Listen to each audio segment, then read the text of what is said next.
So, in addition, given all the discussion we often hear about privacy in healthcare settings, what are your thoughts on whether confidentiality seems to be a concern in telepsychiatry at this point?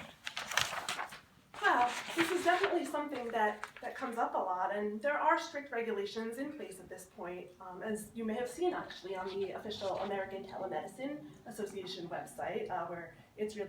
outlined to show the regulations as they vary quite a bit from state to state, and they do a really good job of outlining those there. And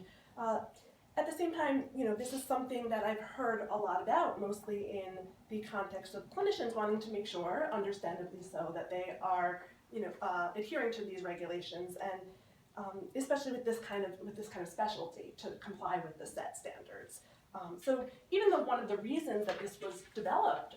was to really deal with the access for individuals in more rural areas, I know that there are, in particular, a couple of states, I believe Massachusetts is one of them, where there are stricter regulations about doing interstate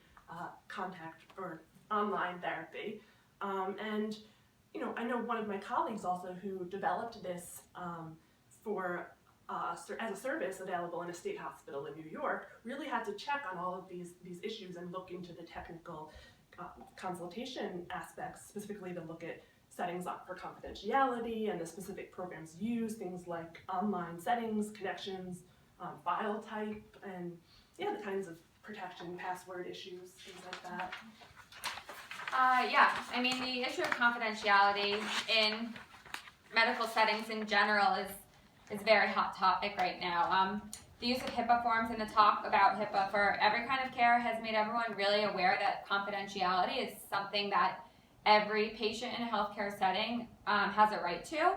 At the same time, I'm not really sure that the risks associated with online therapy are significantly greater than face-to-face meetings. I can see where there would be a concern, though, especially if the person hasn't worked with that therapist before, although none of my clients have raised the concern. However, I do know that there are clearly stated regulations about the types of software programs that can be used in accordance with HIPAA, and I make that very clear to all my clients in the beginning, especially since I do work primarily with adolescents. The majority of them want to meet over FaceTime for our online appointments, which is not the type of software generally discussed in these regulations. So, I mean, I tell them that I'm respecting their privacy and I won't be disclosing their session in any way,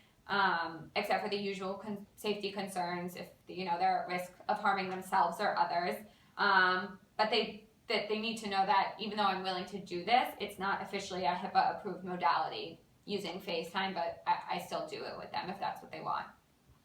Yeah, and like you said, like many of your clients, I also, it hasn't been a major concern for me, not any more than a face-to-face session would be. But that being said, I do expect that my privacy is respected,